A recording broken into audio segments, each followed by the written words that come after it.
Assalamualaikum warahmatullahi wabarakatuh. Selamat datang kembali teman-teman semua pada materi terakhir sebelum UTS untuk mata kuliah kalkulus. Pada minggu ini kita belajar mengenai deret pangkat, deret Taylor, dan juga deret Maclaurin. Jadi di sini nanti kita akan mempelajari mengenai apa itu deret pangkat, mengapa kita perlu mempelajari deret pangkat, kemudian ada deret pangkat ada berbagai jenis, ada deret Taylor, kemudian deret Laurin, dan deret standar. Sebelum kita memulai perkuliahan pada kesempatan kali ini, saya persilakan. Mari kita baca basmalah terlebih dahulu. Bismillahirrahmanirrahim. Dan saya persilahkan teman-teman untuk melanjutkan membaca, berdoa, dan juga membaca Al-Quran. Sebelum kita masuk ke materi deret pangkat, ada baiknya kita mengulang, mereview kembali pertemuan yang lalu mengenai deret aritmatika dan deret geometri, terutama untuk deret tak hingga. Nah, pada deret tak hingga yang minggu lalu kita sudah pelajari, jika rasionya kurang dari 1 atau R mutlaknya kurang dari 1, artinya di sini R-nya adalah antara dari -1 dan sampai 1. Definisi dari R mutlak kurang dari 1 ya ini. Deret geometrinya, jumlah suku-sukunya dirumuskan sebagai berikut, sebagai Sn, yaitu A dikali 1 minus R pangkat N dibagi 1 minus R, dimana jika deret geometri tak hingga, artinya deret tersebut sangat panjang, R pangkat N menjadi 0, karena di sini R-nya kurang dari 1.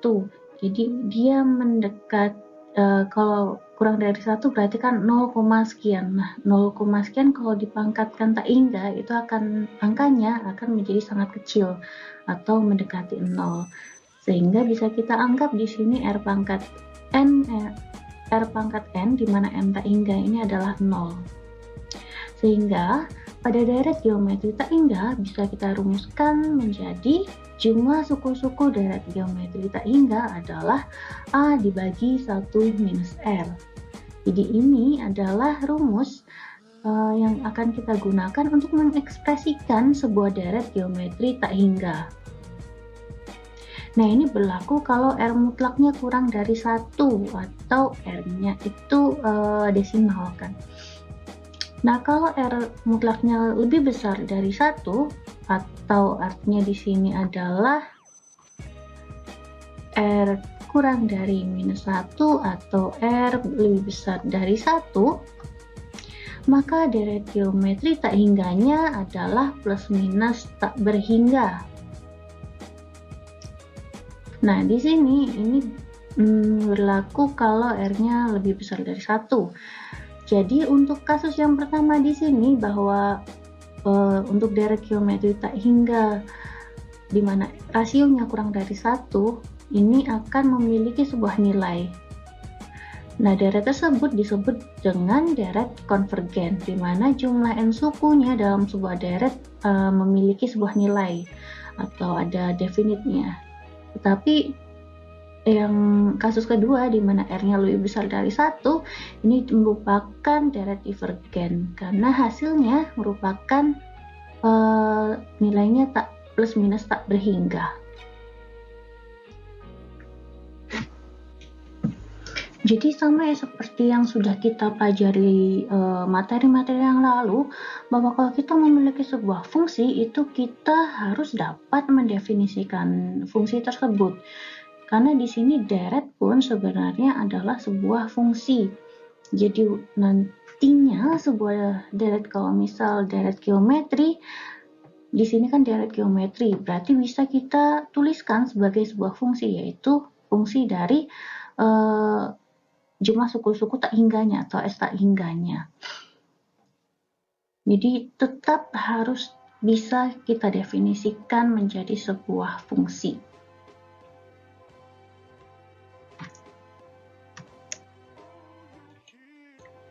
Minggu lalu kita sudah belajar sedikit mengenai deret pangkat pada bilangan asli. Jadi pada bilangan asli kemarin di mana angkanya dimulai dari 1 sampai sekian, kita sudah memiliki rumus untuk mengekspresikan berapa jumlah suku-suku pada deret pangkat bilangan asli. Nah, pada minggu ini kita akan mempelajari deret pangkat pada sebuah fungsi. Jadi tidak lagi angka tetapi sebuah fungsi, misal X sama dengan sekian. Nah, yang pertama akan kita bahas mengenai definisi dari deret pangkat atau power series. Yang pertama, a power series about X equals to 0 atau pada sebuah deret pangkat di mana X-nya sama dengan 0 atau kalau digambarkan pada sebuah grafik maka grafik kartesius di mana X-nya sama dengan 0, maka power series ini akan berpusat pada X sama dengan 0, akan berpusat pada X sama dengan 0, maka series ini atau deret ini dituliskan sebagai sigma total dari Cn, di mana C di sini merupakan sebuah konstanta dikali X pangkat N, di mana N-nya dimulai dari 0 sampai tak berhingga adalah sebagai berikut. C0 ditambah C1 kali X ditambah C2 kali X kuadrat dan seterusnya sampai Cn pangkat X pangkat N. Jadi pada deret pangkat ini dapat kita tuliskan menjadi sebuah polinomial. Yang pertama ini kalau kita menuliskan sebuah deret pangkat di mana X-nya sama dengan 0. Ini adalah persamaan 1. Tetapi jika deret pangkat sebuah fungsi di mana X-nya sama dengan A, persamaan umumnya adalah sebagai berikut. Sigma dari Cn, di mana C adalah sebuah konstanta, dari X minus A pangkat N, di mana N-nya dimulai dari 0 sampai tak berhingga, adalah C0 ditambah C1 dikali X minus A ditambah C2 dikali X minus A kuadrat dan seterusnya sampai Cn dikali X minus A pangkat N. Jadi di sini adalah power series about X equals to A, di mana A di sini adalah senternya. Jadi kalau tadi senternya, center grafiknya pada saat X sama dengan 0, nah kalau pada kasus yang kedua ini, dia akan senternya adalah A. Kalau misal X kuadrat berarti dia X kuadrat plus A, maka senternya adalah di A.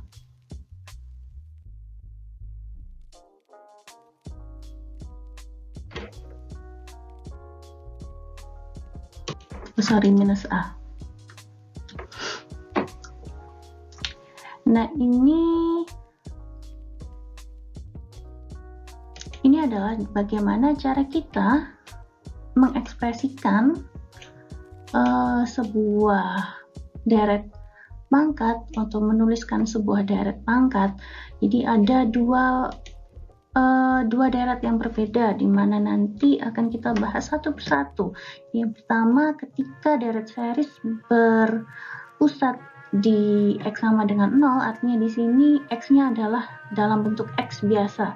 Kalau yang kedua, deret pangkat ketika X sama dengan A, berarti di sini ada X plus A atau X minus A. Di mana ini artinya adalah senternya atau pusat pada grafiknya itu adalah A. Dan C merupakan koefisien atau sebuah konstanta atau sebuah angka bebas. Nah, ini adalah bagaimana kita mendefinisikan atau menuliskan sebuah deret pangkat. Jadi tidak lagi kalau minggu lalu kita hanya mempelajari mengenai angka-angka, nah di sini akan kita pelajari mengenai deret pangkat sebuah fungsi. Untuk lebih jelasnya kita lihat pada example yang pertama. Taking all the coefficients to be 1 in equation 1 to gives the geometric power series of stated. Jadi di sini kita ambil persamaan satu yang ada di slide sebelumnya, tetapi koefisiennya kita hilangkan semua.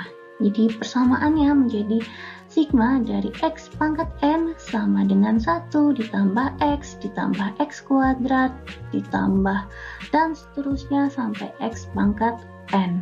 Jadi di sini deretnya menjadi sebuah persamaan polinomial, di mana n-nya dimulai dari 0 sampai tak berhingga. Karena tak berhingga artinya dia menjadi sebuah deret pangkat tak hingga. Nah, di sini kita evaluasi deret geometrik ini. A-nya atau suku pertama adalah 1. Kemudian kita definisikan rasionya, di mana rasio adalah A2 dibagi dengan A1. Jadi di sini adalah X dibagi 1, rasionya adalah X. Kemudian karena di sini merupakan sebuah deret tak hingga, maka kita ingat definisi dari jumlah suku-suku pada deret tak berhingga. Jadi S, jumlah suku-suku yaitu S tak berhingga dari sebuah deret geometri adalah A dibagi 1 minus R. Jadi kita akan mendefinisikan deret geometri ini menjadi jumlah suku-sukunya, yaitu A dibagi 1 minus R, di mana deret ini akan konvergen ketika mutlak dari rasionya kurang dari 1. Jadi pada fungsi ini S tak berhingganya yaitu A-nya yaitu 1 dibagi 1 minus R-nya adalah X. Jadi deret tak berhingganya adalah 1 per 1 minus X, di mana fungsi ini berlaku ketika rasionya rasio mutlaknya kurang dari 1. Atau bisa kita tuliskan menjadi minus 1 kurang dari X kurang dari 1. Jadi deret tak berhingga ini jumlah suku-sukunya dapat kita definisikan menjadi 1 per 1 minus X, di mana fungsi ini, fungsi jumlah S tak berhingga ini akan konvergen atau dapat didefinisikan ketika nilai X-nya di antara minus 1 sampai 1. Jadi, persamaan geometrik ini bisa saya tuliskan menjadi sebagai berikut. 1 per 1 minus X sama dengan 1 plus X kuadrat dan seterusnya, di mana fungsi ini akan konvergen atau dapat didefinisikan pada nilai X di antara minus 1 dan 1. Jadi sekarang kita mengubah mindset kita. Kalau tadi kita berbicara mengenai sebuah sigma atau penulisan sebuah deret, sekarang kita berpikir bahwa deret tak berhingga ini atau deret polinomial ini dapat didefinisikan menjadi yang ruas kiri ini, yaitu jumlah deret-deretnya atau 1 per 1 minus X. Jadi persamaan fungsi ini 1 per 1 minus X dapat menjadi sebuah fungsi untuk mengaproksimasi atau mendekati nilai hasil dari sebuah deret geometri. Jadi pada fungsi contoh yang pertama ini, fungsi 1 per 1 minus X ini dapat kita gunakan untuk mengira-ngira berapa nilai dari deret geometri ini. Misal jadi 1 plus 1, plus X kuadrat, dan seterusnya. Untuk melihat lebih jelas aproksimasi dari deret geometri ini, kita lihat pada grafiknya. Nah, di sini ada beberapa grafik. Yang pertama adalah grafik fungsi Y sama dengan 1 minus X. Dimana bisa teman-teman lihat di sini, ini hanya berlaku dari minus 1 sampai 1. Ketika dia akan mendekati 1 dan juga minus 1, dia akan menjadi sebuah grafik asimtot. Artinya dia tidak akan nilainya tidak akan menjadi 1 maupun minus 1, tidak akan dapat didefinisikan. Nah, kita lihat nilai aproksimasi dari fungsi 1 per 1 minus X ini terhadap deret yang kita punya, yaitu 1 plus X kuadrat sampai X pangkat N. Kalau kita ambil polinomial ini untuk term yang pertama, yaitu pada Y0 di mana N-nya adalah 0, maka kita dapatkan grafiknya adalah Y sama dengan 1. Jadi ini grafiknya hanya berupa garis lurus. Kemudian kalau kita ambil N-nya sama dengan 1, berarti deret geometri kita hanya tinggal menjadi Y1 sama dengan 1 plus X. Kalau kita gambarkan di grafik menjadi sebuah garis linier, di mana gradiennya adalah gradiennya adalah 1, kemiringannya. Kemudian kalau kita ambil lagi N-nya sama dengan 2, berarti deret geometri kita menjadi 1 plus X kuadrat, menjadi sebuah kurva. Kemudian kalau kita ambil lagi Y-nya, N-nya sama dengan 8, berarti Y8 sama dengan 1 plus X kuadrat sampai X pangkat 8.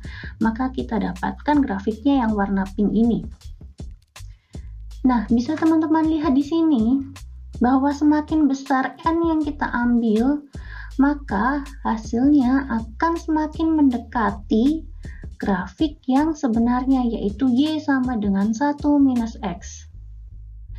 Jadi pada sebuah aproksimasi atau perkiraan sebuah nilai atau sebuah fungsi dari sebuah deret, semakin besar pangkat polinomial yang akan kita ambil, maka semakin baik atau semakin kecil error, semakin dekat hasil aproksimasi ini dengan fungsi yang kita dapatkan. Jadi di sini misal contoh N-nya sama dengan 0 atau Y0-nya sama dengan 1. Dia sangat jauh dengan grafik yang sebenarnya, grafik yang garis biru ini.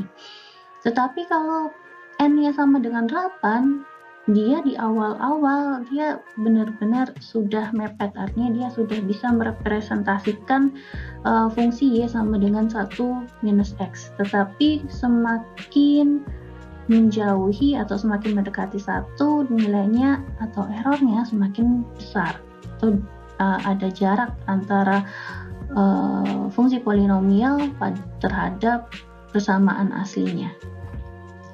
Nah, ini adalah salah satu kegunaan dari sebuah deret.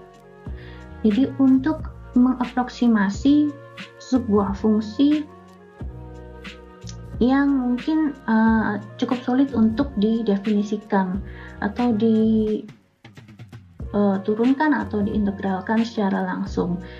Jadi pada beberapa fungsi tersebut akan kita gunakan sebuah deret yang umumnya didefinisikan sebagai deret pangkat. Jadi untuk memudahkan kita mendefinisikan sebuah fungsi. Jadi yang perlu diingat pada deret pangkat ini adalah rumus yang ini S tak berhingga sama dengan A per 1 minus R. Untuk mendefinisikan sebuah deret tak berhingga pada nilai R mutlak kurang dari 1. Dimana nanti persamaan ini akan kita gunakan untuk mengapproximate atau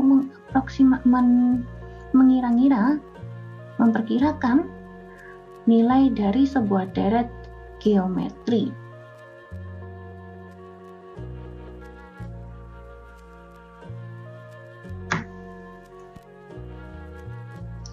Selanjutnya kita masuk ke teorema dari deret pangkat. Misal kita memiliki sebuah deret pangkat yang kita tuliskan sebagai sumnya atau S, itu adalah sigma dari AN X pangkat N, di mana N-nya mulai dari 0 sampai tak berhingga, sama dengan A0 plus A1 X ditambah A2 X kuadrat dan seterusnya sampai AN X pangkat N, di mana dia akan berlaku atau konvergen pada sebuah interval yang tadi saya sudah jelaskan, interval rasio kurang dari 1, atau kita sekarang menuliskan sebagai sebuah interval, yaitu intervalnya adalah minus 1 kurang dari X kurang dari 1. Jadi ini adalah interval ketika fungsi ini akan konvergen. Jadi jika X-nya berlaku atau dapat didefinisikan pada interval tersebut, maka teorema yang pertama, turunan dari deret ini atau S aksen X bisa kita tuliskan menjadi sigma dari N-1 sampai N sama dengan 1 sampai tak berhingga dari N dikali AN kali X pangkat N-1. Atau kalau dari series yang ini bisa kita tuliskan menjadi A0-nya hilang atau menjadi 0 sama dengan A1 ditambah 2 A2X ditambah 3 A3X kuadrat dan seterusnya. Kemudian kalau kita integralkan atau kita naikkan dari deret ini dari 0 sampai X, persamaannya menjadi A0X ditambah setengah A1X kuadrat ditambah sepertiga A2X pangkat 3 dan seterusnya. Kemudian buat apa kita menentukan tau teorema ini? Tujuannya adalah kita akan mendapatkan fungsi baru yang dapat mendefinisikan deret geometri ini. Kalau tadi yang pertama kita mendefinisikan berdasarkan sumnya atau jumlah suku-sukunya, sekarang kita bisa mendapatkan fungsi baru dari proses diferensiasi dan integrasi sebuah deret pangkat.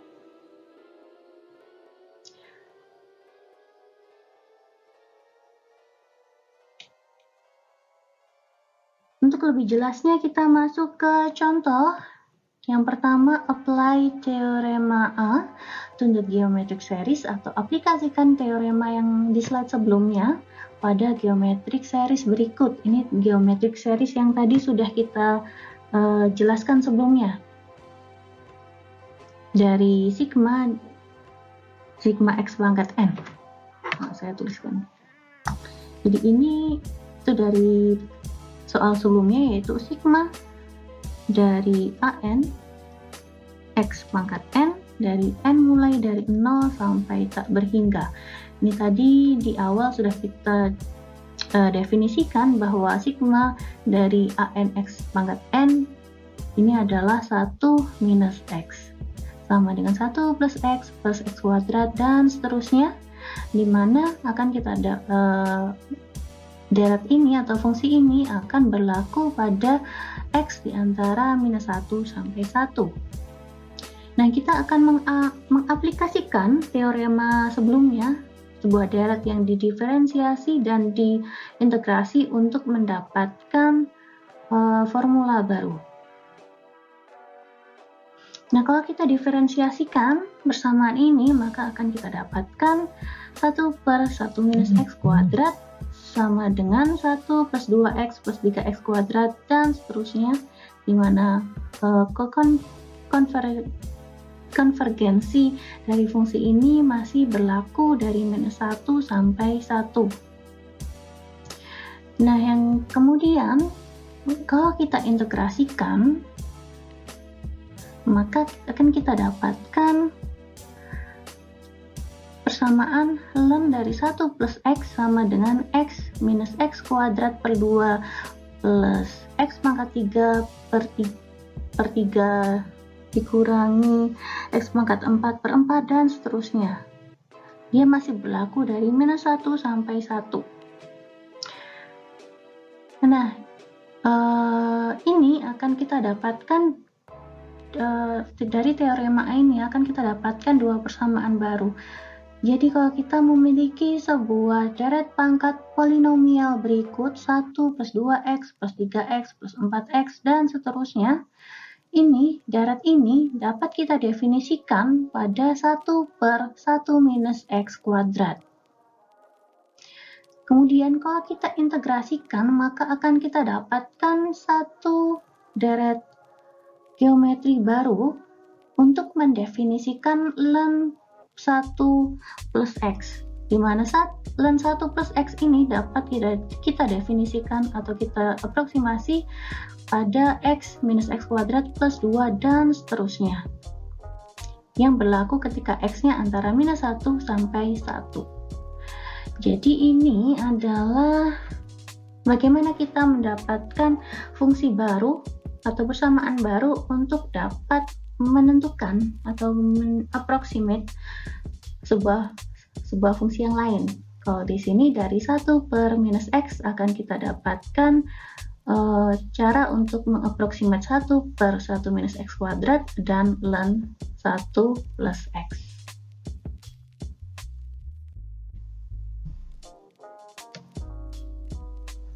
Selanjutnya akan kita mulai bahas mengenai deret Taylor dan juga deret Maclaurin.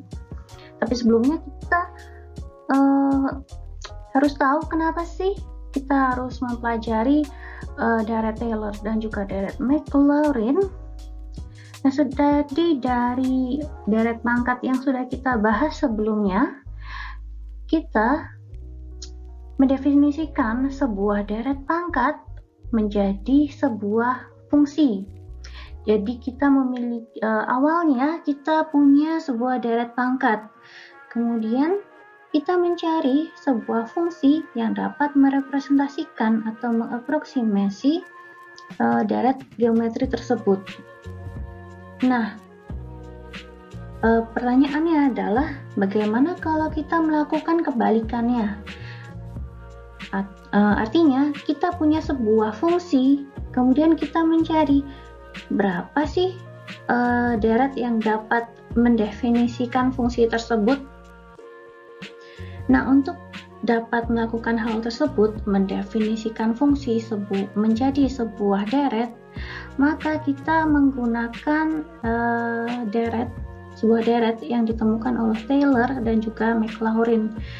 Jadi di sini akan kita gunakan deret Taylor dan juga deret Maclaurin untuk dapat mendefinisikan sebuah fungsi menjadi sebuah deret. Jadi kebalikan dari yang tadi.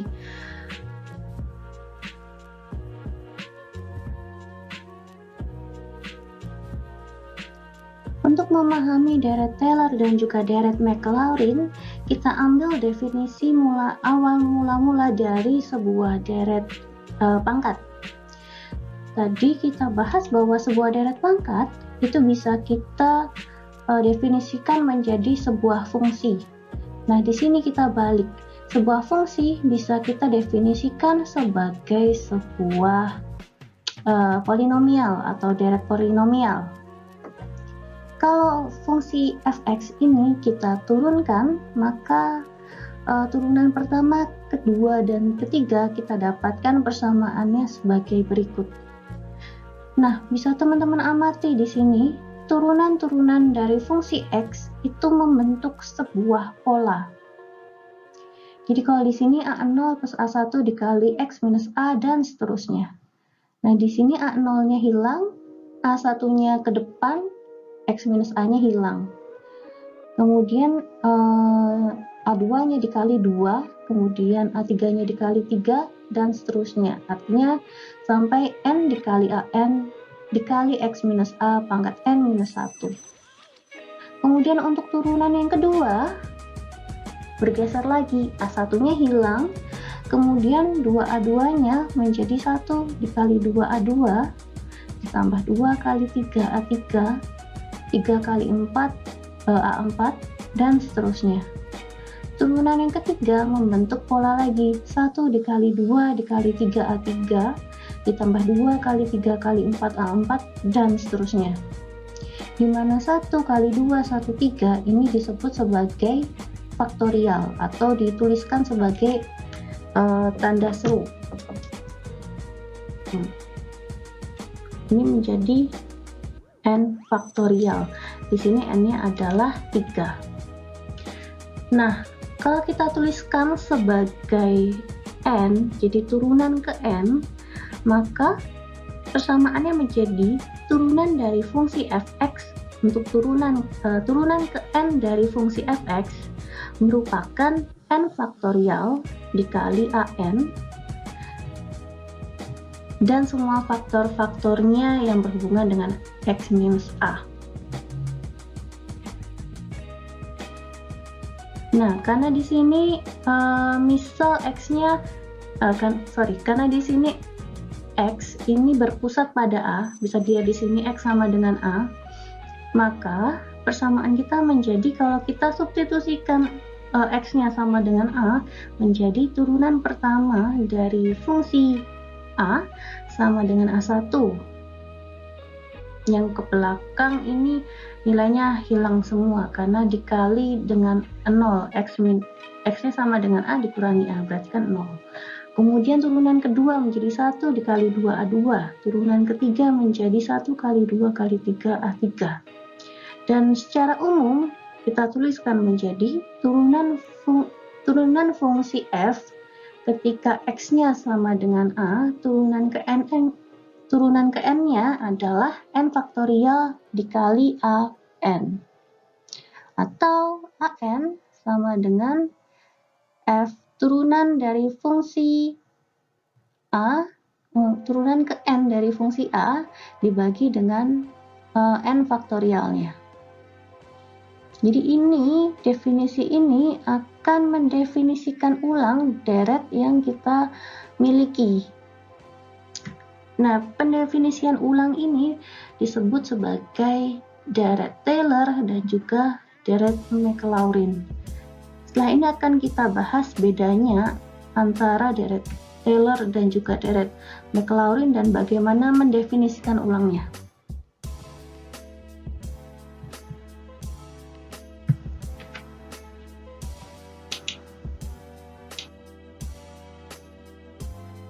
Nah, dari definisi yang tadi kita sudah tuliskan, Taylor series dan Maclaurin series, ini kalau kita memiliki sebuah fungsi f, di mana f adalah fungsi dan memiliki derivatif atau turunan pada semua order pada interval di mana r-nya fungsi tersebut dapat didefinisikan, maka Taylor series ini didefinisikan ketika fungsi itu di sekitar x sama dengan a atau berpusat pada x sama dengan a. Dituliskan sebagai berikut. Sigma dari turunan ke k dari sebuah fungsi di mana x-nya sama dengan a dibagi k faktorial dikali x minus a pangkat k, di mana k mulai dari 0 sampai tak berhingga adalah fa ditambah turunan pertama dikali x minus a ditambah turunan kedua dibagi 2 faktorial dikali x minus a kuadrat, dan seterusnya sampai fungsi a turunan ke n dibagi n faktorial dikali x minus a pangkat n. Jadi ini adalah Taylor series. Ini adalah definisi dari Taylor series atau deret Taylor, di mana pada deret Taylor didefinisikan pada x sama dengan a. Nah, bedanya dengan deret Maclaurin itu didefinisikan ketika fungsinya x itu sama dengan 0. Sehingga pada deret Maclaurin, sigma dari fungsi, turunan ke K dari sebuah fungsi, di mana X-nya sama dengan 0 dibagi K faktorial dikali X pangkat K, dan K-nya didefinisikan dari 0 sampai tak berhingga adalah sebagai berikut, yaitu fungsinya jika disubstitusi 0, F0, ditambah turunan pertama disubstitusi 0 dikali X, ditambah turunan kedua dibagi 2 faktorial X kuadrat, dan seterusnya sampai ke N, yaitu turunan fungsi N, turunan fungsi ke N dibagi N faktorial dikali X pangkat N. Jadi ini bedanya antara Taylor series dan juga Maclaurin series. Kemudian selanjutnya akan kita bahas gimana caranya mengaplikasikan persamaan ini untuk mengerjakan suatu kasus, karena di sini kita masih abstrak banget, cuman ada persamaan panjang, kemudian ini buat apa. Jadi selanjutnya akan kita bahas mengenai aplikasi dari deret Taylor dan juga deret Maclaurin. Yang pertama akan kita bahas deret Taylor, di mana deret Taylor didefinisikan ketika X sama dengan A. Nah, mengulang yang tadi bahwa pada deret Taylor itu diperoleh ketika fungsi itu nilai pusatnya atau didefinisikan pada X sama dengan A. Dituliskan fungsinya adalah sebagai berikut. Jadi sebuah fungsi fx itu dapat kita definisikan menjadi sebuah deret, yaitu deret Taylor sebagai berikut. Jadi sebuah fungsi kita definisikan menjadi sebuah deret, deretnya adalah sebagai berikut. Fungsi dari A ditambah turunan pertama dari fungsi tersebut dikali X minus A, ditambah turunan kedua dibagi 2 faktorial dikali X minus A kuadrat, dan seterusnya sampai turunan ke N dari fungsi tersebut dibagi N faktorial dikali X minus A pangkat N. Selanjutnya kita bahas aplikasinya.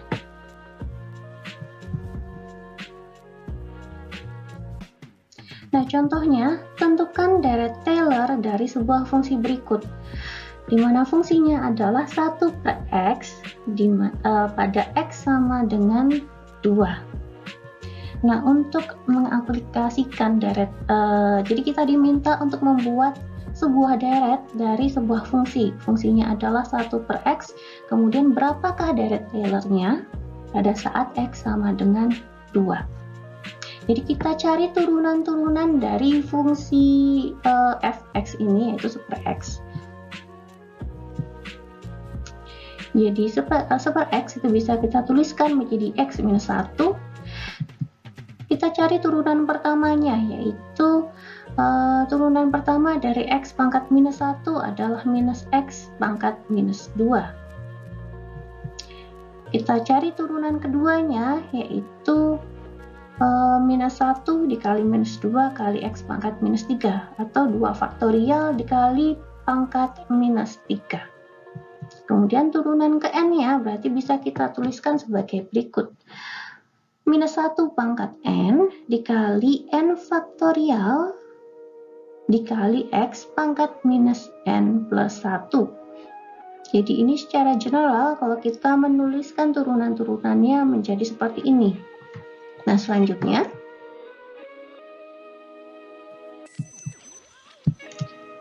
kita masukkan X sama dengan 2 ke fungsi dan turunan-turunannya.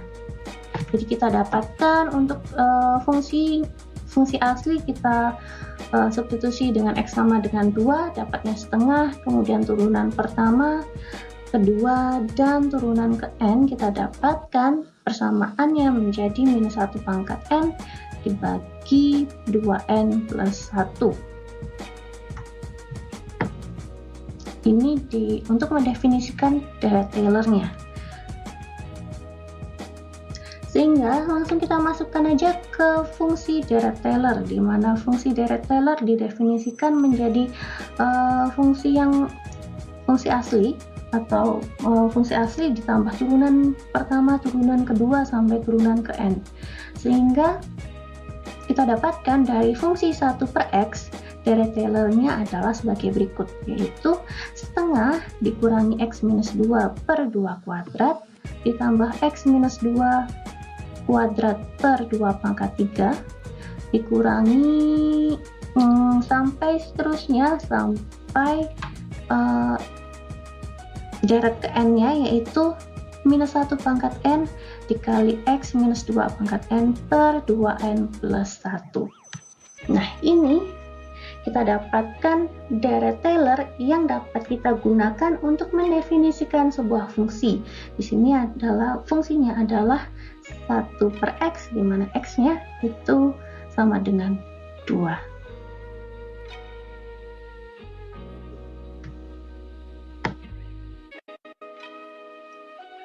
Nah, sebenarnya gunanya tuh apa sih deret Taylor ini? Kenapa kita perlu mendefinisikan sebuah fungsi menjadi sebuah deret?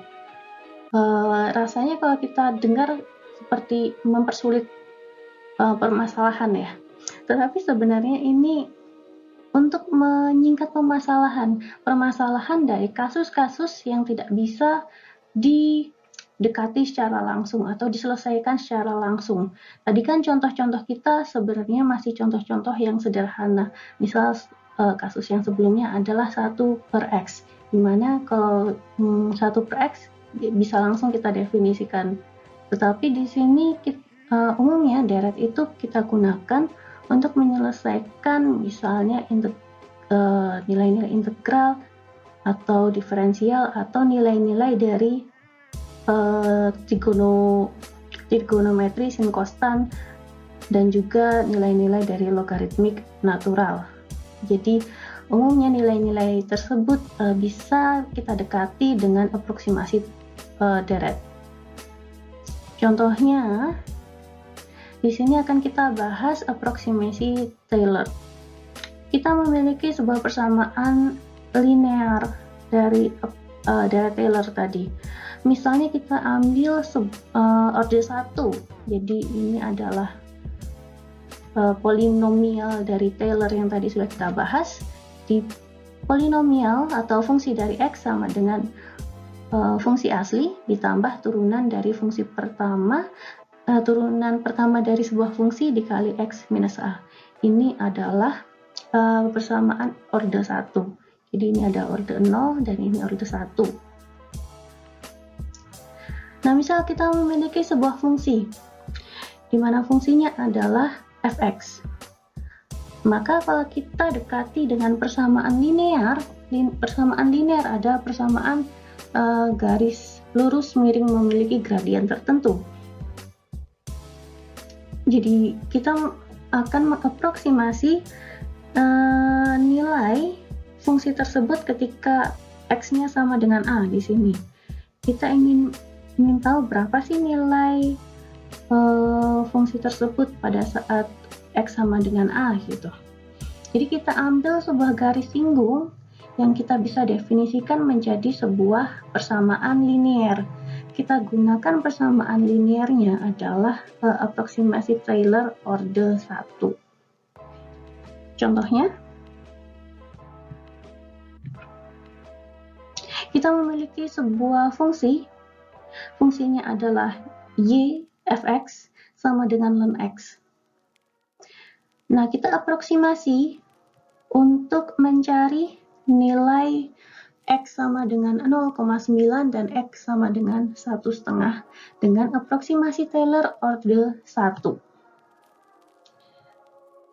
Jadi fungsinya kita tahu adalah ln x. Kemudian turunan pertamanya, turunan dari ln x adalah 1 per x. Sehingga kalau kita substitusikan fungsi tersebut sama dengan 1, kita dapatkan nilainya y-nya adalah 0. Dan turunan pertamanya yaitu 1 per x, kalau disubstitusikan x-nya sama dengan 1, kita dapatkan 1. Jadi di sini kita ambil aproksimasi ketika x-nya sama dengan 1. Untuk mengaproksimasi berapakah nilai ln 0,9 dan ln 1,5.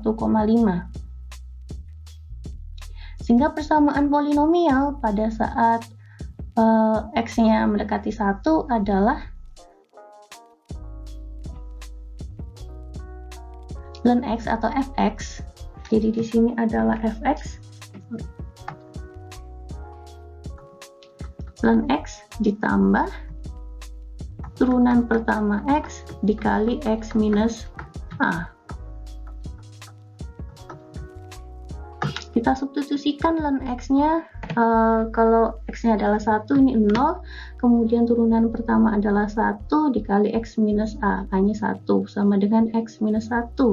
Jadi kita dapatkan persamaan Taylor, persamaan order 1 Taylornya adalah x minus 1. Nah, nilai ini persamaan ini kita gunakan untuk mengaproksimasi nilai ln 0,9 dan ln 1,5. Jadi kalau kita substitusikan x-nya menjadi 0,9 dan 1,5, ln 9 itu approximate-nya minus 0,1 dan ln 1,5 itu aproksimasinya adalah 0,5. Kalau teman-teman cek di kalkulator, nilai ln dari 0,9 itu adalah 0,9 itu adalah minus 0,1053. Di sini kita dapatkan aproksimasinya adalah minus 0,1. Jadi cukup dekat. Karena bisa kita lihat di grafiknya, kalau ditempelkan sebuah garis linear pada saat x sama dengan 1, itu 0,9 posisinya masih cukup menempel dengan grafik aslinya. Tetapi kita lihat pada ln 1,5. Ln 1,5 itu hasilnya seharusnya 0,405. Jadi selisihnya itu hampir 0,1 sendiri. Kalau kita lihat di grafik, jelas bahwa antara garis linear yang didekati dengan aproksimasi Taylor order 1 ini cukup jauh dari grafik yang asli, yaitu y sama dengan ln x. Nah, jadi untuk aproksimasi Taylor order 1 itu errornya atau kesalahannya cukup besar. Jadi hanya bisa didekati untuk nilai-nilai yang kecil. Nah, bagaimana memperbaiki agar errornya ini tidak sebesar nilai error dari aproksimasi Taylor ini tidak terlalu besar? Kalau kita logika, di sini kan garisnya lurus. Berarti otomatis kalau garisnya lurus, semakin besar jarak dari pusatnya, maka jaraknya akan semakin besar.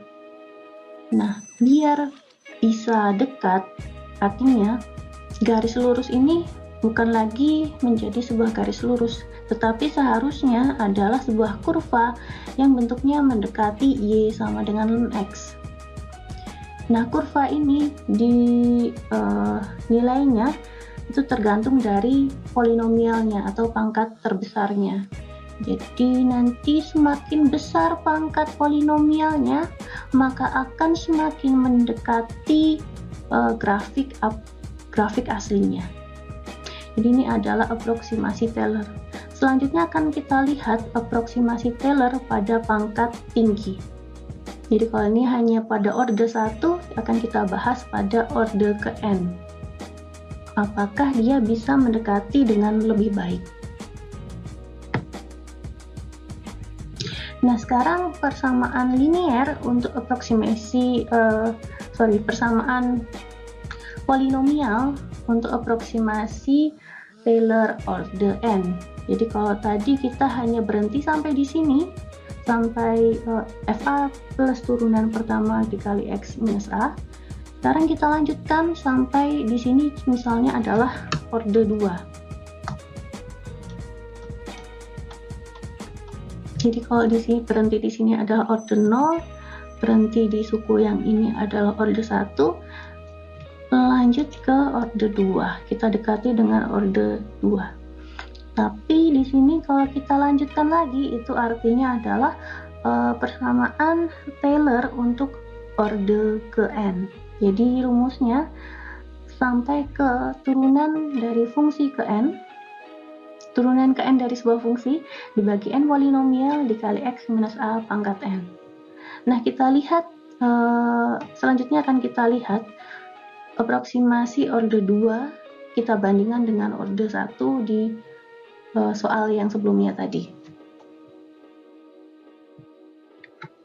Nah, ini soal yang sama, tetapi sekarang kita aproksimasi dengan persamaan Taylor order 2. Jadi persamaannya masih sama, ln x, y sama dengan ln x. Kemudian turunan pertamanya adalah 1 per x. Turunan keduanya, jadi 1 per x kita turunkan lagi menjadi minus 1 per x kuadrat. Sehingga kalau kita dekati pada saat titik x-nya sama dengan 1, maka fungsi untuk x sama dengan 1 adalah 0, kemudian turunan pertama adalah minus 1, kemudian turunan kedua adalah minus 1. Sehingga kalau kita substitusikan ke persamaan aproksimasi Taylor yang tadi di slide sebelumnya, kita dapatkan persamaannya menjadi 0 ditambah 1 kali minus x1. Tadi yang soal sebelumnya kita berhenti di sini, sekarang kita tambahkan satu ruas lagi, yaitu minus setengah dikali x minus 1 kuadrat.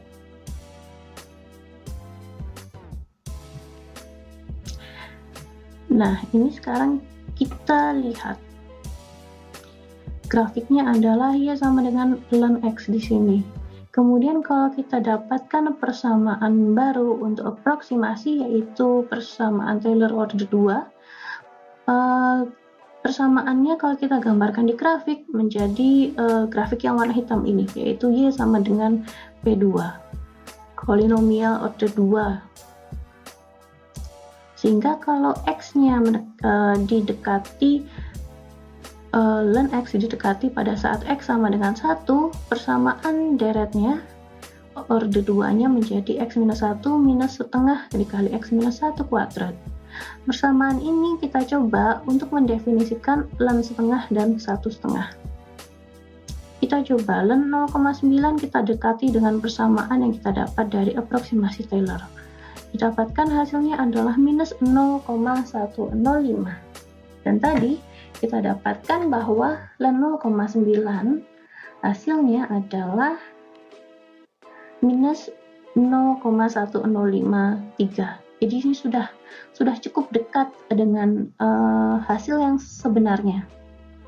Kemudian untuk ln 1,5 tadi kan untuk deret Taylor order 1 didapatkan selisihnya hampir 0,1. Nah, di sini didapatkan bahwa pada aproksimasi Taylor order 2 didapatkan hasil yang lebih dekat lagi, yaitu 0,375. Di mana hasil yang sebenarnya itu adalah 0,405. Jadi hasilnya menjadi lebih dekat dengan aslinya, walaupun masih ada error, tetapi sudah lebih baik. Nah, ini bisa kita ambil kesimpulan bahwa semakin tinggi derajat aproksimasi derajat persamaan Taylor atau aproksimasi Taylor yang akan kita ambil, maka akan semakin mendekati hasil yang sebenarnya, atau errornya akan menjadi semakin kecil. Sehingga untuk aproksimasi Taylor nanti kalau pangkat yang kita ambil semakin banyak, misal sampai n sama dengan 6, maka hasil yang akan kita dapatkan itu semakin mendekati hasil real dari persamaan yang kita miliki.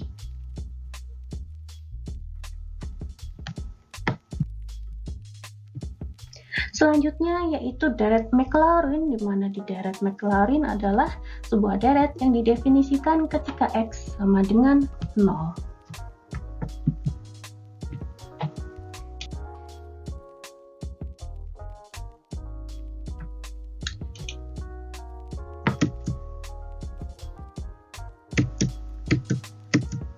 Nah, sama seperti yang tadi pada deret Taylor, tetapi di sini pada deret Maclaurin x-nya adalah x-nya sama dengan 0. Jadi kalau tadi di deret Taylor adalah x minus a, di sini x-nya berdiri sendiri, sehingga lebih simpel lah dibandingkan Deret Taylor yang tadi. Jadi kalau disubstitusikan X-nya sama dengan 0, karena pada deret Maclaurin didefinisikan pada saat X sama dengan 0, jadi ruas belakangnya yang memiliki X ini adalah 0. Sehingga A-nya ini adalah fungsi tersebut disubstitusikan dengan 0. Kemudian turunan yang pertama, kita dapatkan turunan yang pertama. Persamaan ini kalau kita substitusikan dengan 0, maka turunan yang pertama menjadi hasilnya adalah B. Kemudian turunan kedua didapatkan hasilnya C-nya adalah turunan kedua dibagi 2 faktorial. Dan seterusnya, kalau turunan ketiga menjadi D adalah turunan ketiga dibagi 3 faktorial. Jadi ini untuk mendefinisikan tadi deret Maclaurin yang sudah kita bahas sebelumnya. Kalau kita definisikan, kita lihat lebih dalam lagi menjadi seperti ini. Jadi fungsi deret Maclaurin ini didefinisikan ketika X-nya sama dengan 0. Jadi kalau kita gabungkan kemudian kita substitusikan menjadi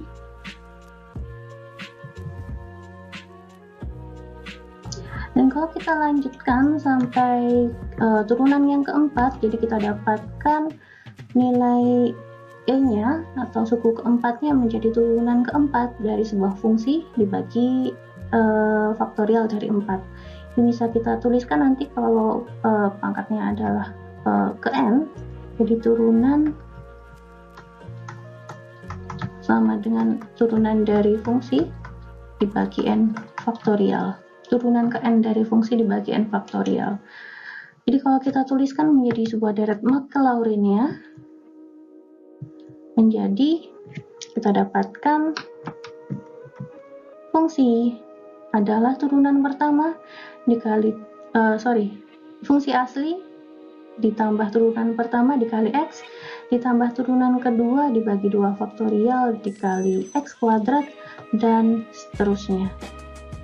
Atau kalau kita sederhanakan atau kita tuliskan menjadi sebuah persamaan yang lebih friendly dilihat, menjadi sebuah fungsi itu dapat kita definisikan menjadi deret Maclaurin jika X-nya sama dengan 0 menjadi sebagai berikut, yaitu fungsi asli disubstitusikan dengan 0, fungsi ke 0 ditambah X dikali turunan pertama ditambah X kuadrat per 2 faktorial dikali turunan kedua dan seterusnya sampai X pangkat N dibagi N faktorial dikali turunan ke N dari fungsi tersebut. Jadi ini adalah deret Maclaurin. Sebenarnya sama seperti deret dari deret Taylor, tetapi dia hanya didefinisikan ketika X-nya sama dengan 0.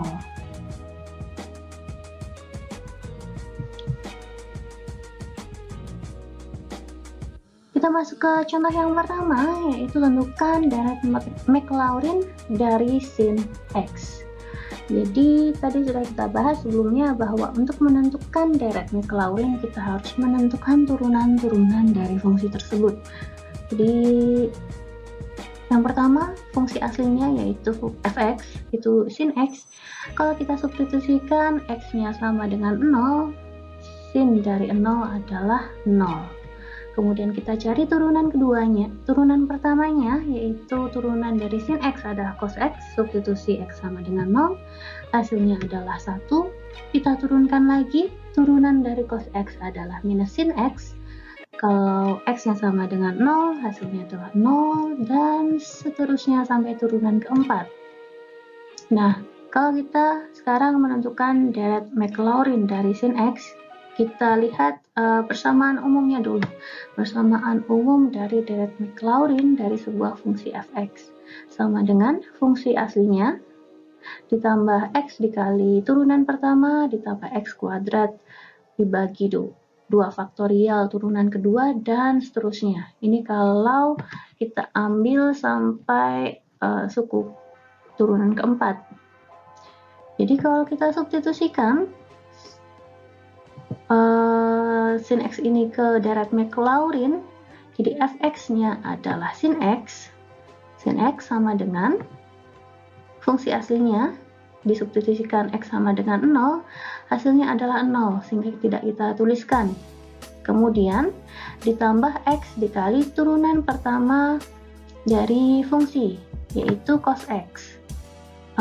X sama dengan 0, hasilnya adalah 1, jadi hasilnya adalah X. Ini adalah suku yang kedua. Kemudian ditambah X kuadrat per 2 faktorial kali turunan kedua. Jadi X kuadrat dibagi 2 faktorial kali turunan kedua. Turunan keduanya adalah 0, sehingga ini bisa kita coret. Selanjutnya turunan ketiga, X pangkat 3 dibagi 3 faktorial dikali turunan ketiga, yaitu minus 1. Sehingga kita dapatkan minus X pangkat 3 dibagi 3 faktorial. Ditambah kemudian turunan keempat, yaitu hasilnya dikali 0, jadi hasilnya adalah 0.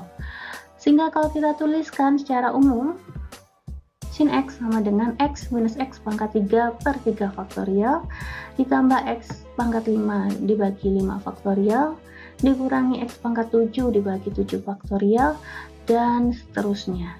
Jadi ini adalah sebuah persamaan atau sebuah deret yang dapat kita gunakan untuk mengaproksimasi atau memperkirakan nilai sin X.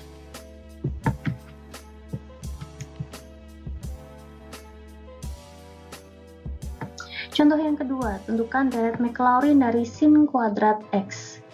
Caranya sama, kita masukkan fungsinya, kemudian kita substitusikan jika X-nya sama dengan 0. Ini adalah fungsi asli, turunan pertama, turunan kedua, turunan ketiga, turunan keempat, dan turunan kelima. Dan selanjutnya. Jadi nilai-nilai ini akan kita substitusikan ke dalam deret Maclaurin.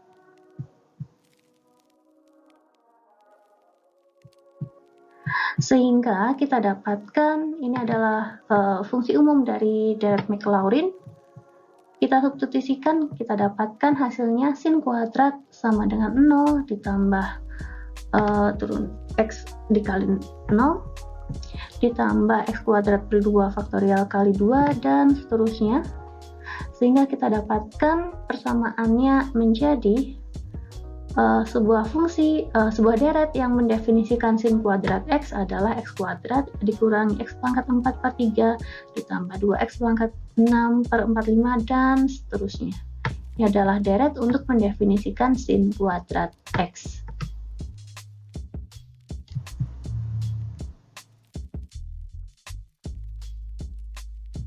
Contoh lain, tentukan deret Maclaurin dari ln 1 plus X. Sama, kita masukkan fungsinya dulu, substitusikan fungsi f sama dengan 0, turunan pertama, kedua, ketiga, keempat, kelima, dan seterusnya. Ini kita substitusikan ke deret Maclaurin.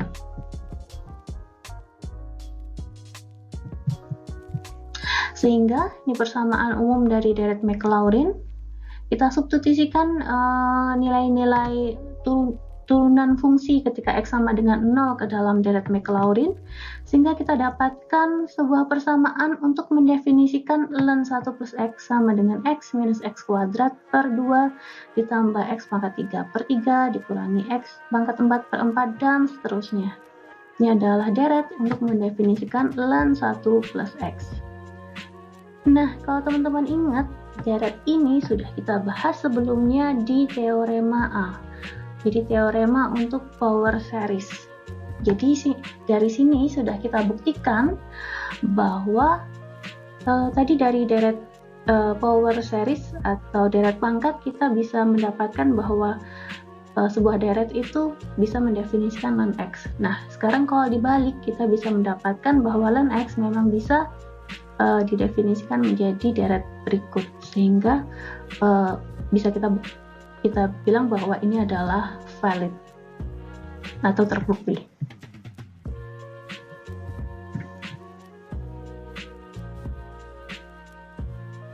Contoh yang keempat, kita diminta untuk mencari deret Maclaurin dari cos H dari X atau cos hiperbolik dari X. Sama, kita cari turunannya dan nilai fungsi ketika X-nya sama dengan 0. Kemudian kita masukkan ke deret Maclaurin dan kita dapatkan persamaan berikut. Ini adalah persamaan deret untuk mendefinisikan cos hiperbolik dari X.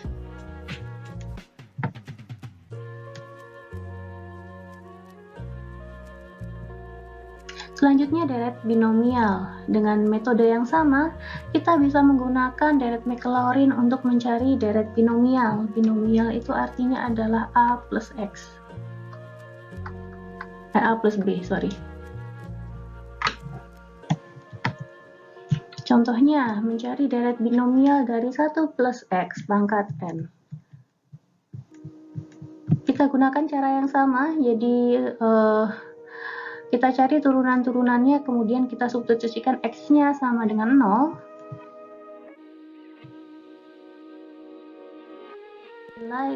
Kemudian dari nilai-nilai tersebut, kita masukkan ke deret Maclaurin sehingga kita dapatkan deret binomialnya adalah sebagai berikut.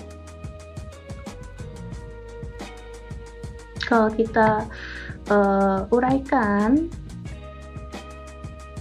kemudian kita ganti X dengan minus X untuk agar kita bisa menentukan 1 minus X pangkat N sehingga kita dapatkan persamaan berikut. Jadi ini adalah deret untuk menentukan sebuah binomial atau ada A plus B seperti itu. Jadi kalau yang tadi contoh-contoh sebelumnya adalah sin X atau cos X atau ln 1 plus X. Nah, di sini adalah 1 minus X pangkat N.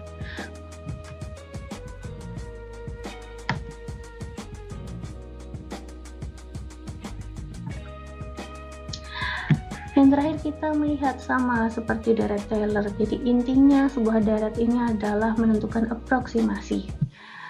Contohnya, tunjukkan bahwa hasil dari akar 1,02 dibulatkan sampai 5 tempat desimal.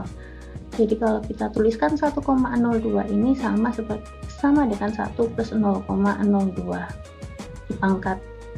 Diakarkan berarti artinya sama dengan pangkat setengah.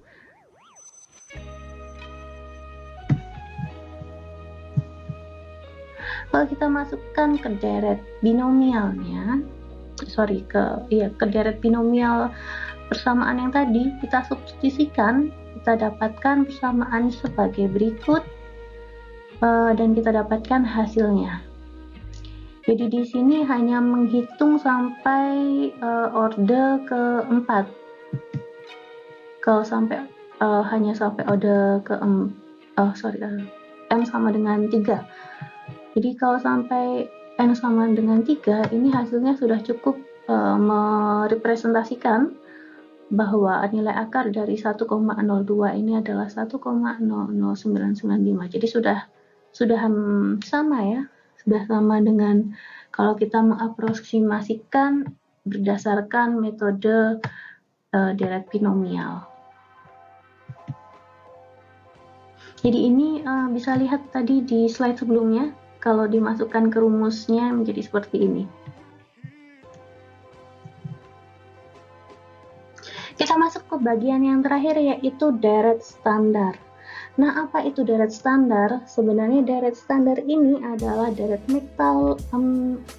Taylor dan juga Maclaurin yang memang sudah sering sekali digunakan sehingga sudah menjadi persamaan umum yang digunakan. Jadi tidak perlu lagi menyusun seperti tadi dimasukkan ke fungsi satu-satu gitu, enggak. Tetapi sudah memang menjadi persamaan yang sudah banyak dikenal gitu. Nah, contoh-contoh deret standar yaitu deret Maclaurin yang sudah sangat umum digunakan itu contohnya ada sebuah deret untuk mendefinisikan 1 per 1 minus X, kemudian ln 1 plus X, tan, kemudian Euler number pangkat X, sin X, cos X, sin hiperbolik X, cos hiperbolik X, dan 1 plus P, 1 plus X pangkat P ini adalah binomial yang tadi sebelumnya sudah kita bahas. Jadi ini adalah deret-deret Maclaurin yang cukup penting untuk kita ketahui, karena nanti kalau kita sudah agak lanjut, biasanya untuk menentukan metode numeris itu membutuhkan beberapa deret-deret karena beberapa turunan atau integral itu sulit untuk diselesaikan, sehingga yang kita lakukan adalah aproksimasi. Nah, ini adalah deret Maclaurin yang umum digunakan. Jadi sebenarnya nggak perlu lagi masukin satu-satu seperti tadi kita masukkan ke persamaan umum, kita hitung turunannya satu-satu gitu. Ini sebagai pengetahuan deret standar. Nah, selanjutnya buat apa sih sebenarnya kita membutuhkan deret itu di dalam sebuah fungsi? Misal tadi kita punya deret dari sin X adalah X dikurangi X pangkat 3 faktorial, dan seterusnya. Sebenarnya buat apa sih kita mengetahui bahwa sin itu dapat didefinisikan menjadi sebuah deret? Contoh yang paling sederhana itu adalah kalau kita diminta untuk menghitung sebuah, misalnya di sini adalah trigonometri dari sin pada derajat tertentu pada sebuah kalkulator yang tidak memiliki fungsi sin. Nah, kalau kalkulator yang nggak ada fungsi sinnya, kan kita nggak bisa langsung masukkan sin sekian derajat langsung keluar angka, nggak bisa. Yang kalkulator yang biasanya buat dagang, buat hitung uang gitu kan tidak ada scientificnya ya, nggak punya tan, sin, cos, dan lain sebagainya.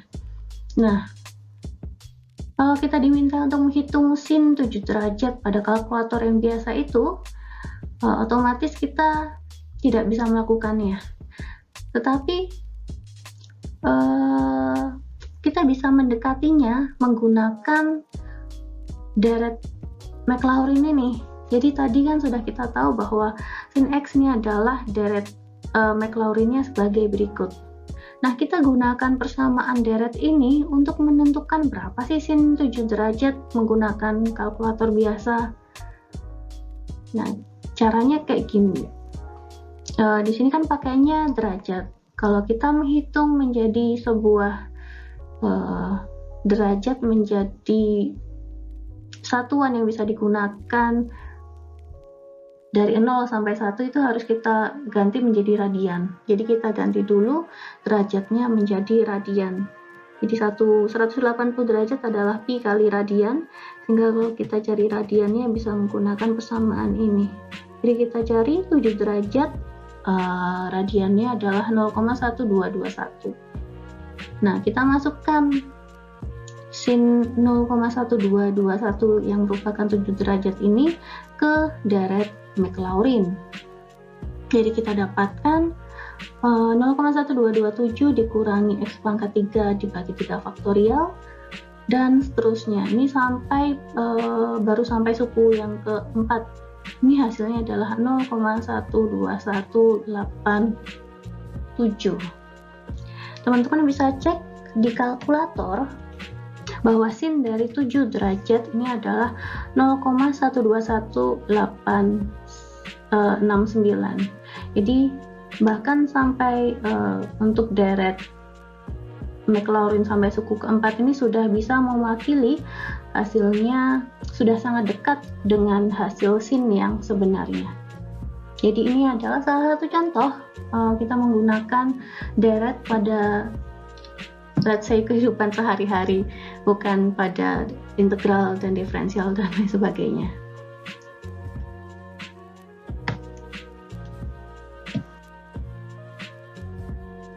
Nah, selanjutnya kalau kita diminta untuk menghitung hasil tan pangkat minus 1 dari 0,1 kita bulatkan sampai 5 tempat desimal. Jadi caranya sama seperti yang tadi kita menghitung sin dari 7 derajat menggunakan kalkulator biasa. Sama-sama kita aproksimasi. Nah, diketahui persamaan untuk deretnya adalah sebagai berikut. Jadi tinggal kita substitusikan aja 0,1 ke dalam x yang di sini. Kita hitung ini baru sampai suku keempat. Ini hasilnya sudah cukup mendekati hasil tan minus 1x yang sebenarnya. Jadi ini adalah salah satu kegunaan dari sebuah deret Maclaurin dan juga deret Taylor.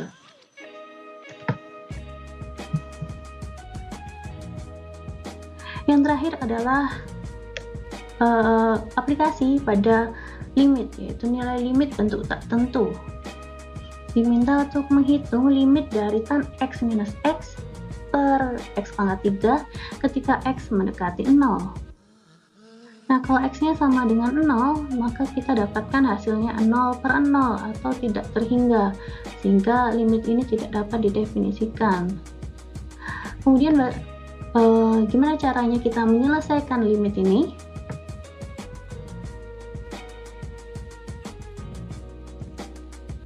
Jadi deret standar sudah kita ketahui bahwa nilai tan itu dapat didefinisikan sebagai x plus x pangkat 3 per 3 dan seterusnya.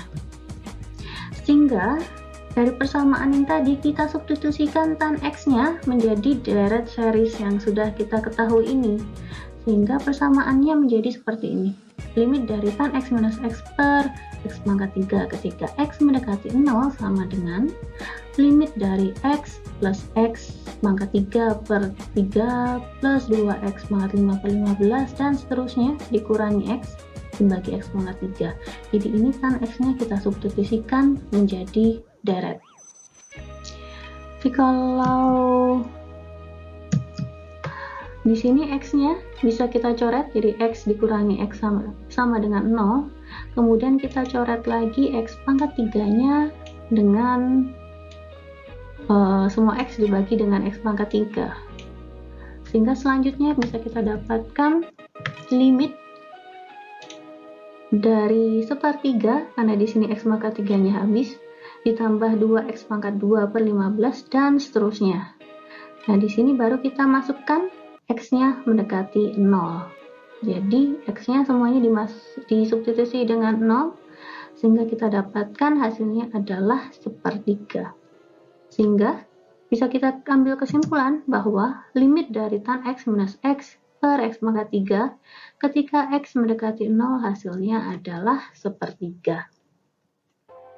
Jadi ini adalah salah satu contoh bagaimana kita menggunakan deret series, standar series dari Taylor, Maclaurin, dan power series yang lainnya untuk menyelesaikan sebuah persamaan. Misal di sini adalah limit atau nanti bisa diferensial maupun integral, untuk menyelesaikan fungsi-fungsi yang agak complicated ketika kita akan menyelesaikannya.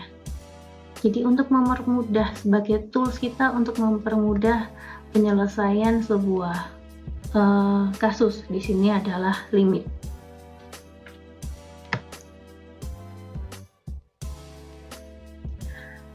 Contoh lain, diminta untuk menghitung limit dari sin hiperbolik x dibagi x ketika x mendekati 0.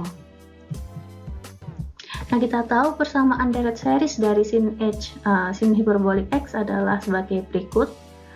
Caranya sama, kita substitusikan persamaan deret ke persamaan sin x.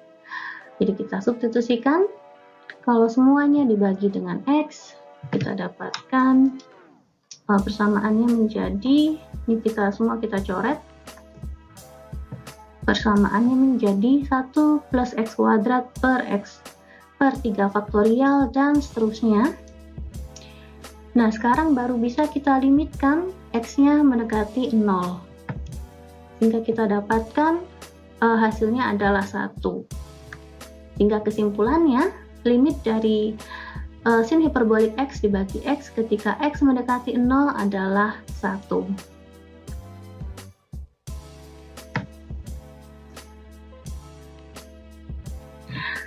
Nah, materi untuk deret pangkat sudah selesai, dan ini artinya adalah materi terakhir dari saya untuk kalkulus, mata kuliah kalkulus.